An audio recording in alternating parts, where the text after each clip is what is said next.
Pengertian laju reaksi. Laju reaksi merupakan laju penurunan reaktan reaksi atau laju pertambahan produksi hasil reaksi. Laju reaksi ini juga menggambarkan cepat lambatnya suatu reaksi kimia.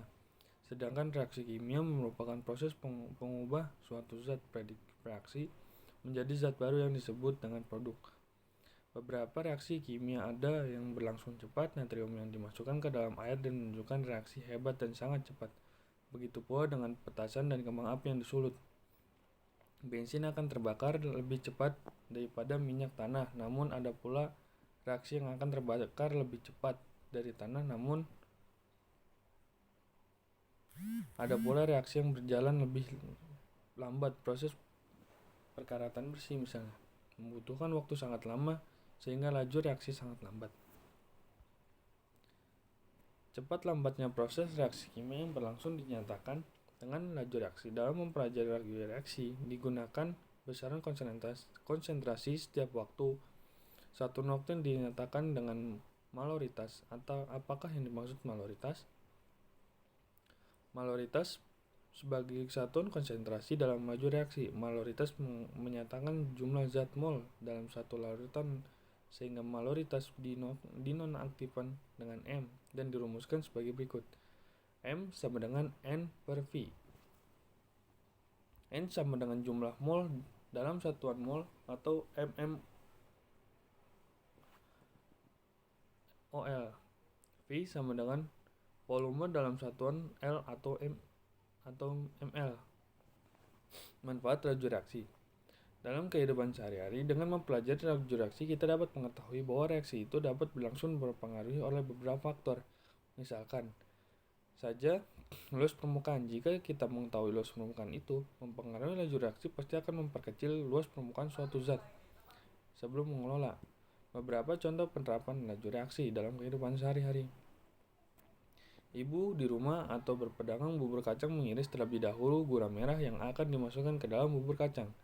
Penduduk pedesaan yang membelah kayu gelondongan menjadi beberapa bagian sebelum dimasukkan ke dalam tangku perapian. Faktor laju reaksi. Faktor yang mempengaruhi antara lain konsentrasi reaktan.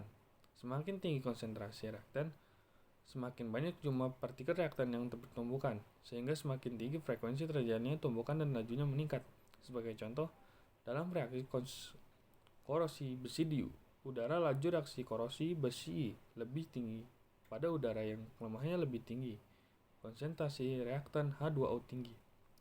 Yang kedua, suhu. Suhu juga turut berperan dalam mempengaruhi laju reaksi. Apabila suhu pada reaksi yang berlangsung dinaikkan, maka menyebabkan partikel semakin aktif bergerak, sehingga tumbukan yang terjadi semakin sering, menyebabkan laju reaksi semakin besar. Sebaliknya apabila suhu diturunkan, maka partikel semua tidak aktif, sehingga laju reaksi semakin kecil. Yang ketiga, tekanan. Banyak reaksi yang melibatkan reaksi dalam wujud gas. Kelajuan dari reaksi seperti itu dipengaruhi tekanan. Penambahan tekanan dengan memperkecil volume adalah memperbesar konsentrasi, dengan demikian dapat memperbesar laju reaksi. 4. Keadaan katalis. Katalis adalah suatu zat yang mempercepat suatu reaksi kimia pada suatu suhu tertentu tanpa mengalami perubahan atau terpakai oleh reaksi itu sendiri. Suatu katalis berperan dalam reaksi, tapi bukan sebagai reaksi ataupun produk. Katalis kemungkinan reaksi berlangsung lebih cepat atau memungkinkan reaksi pada suhu lebih rendah akibat perubahan yang dipacunya terhadap reaksi. 5. Luas permukaan sentuh. Luas permukaan sentuh memiliki peranan yang sangat penting dalam laju reaksi, sebab semakin besar permukaan bidang sentuh antara reaksi, maka tumbukan yang terjadi akan semakin banyak, sehingga menyebabkan laju reaksi semakin cepat.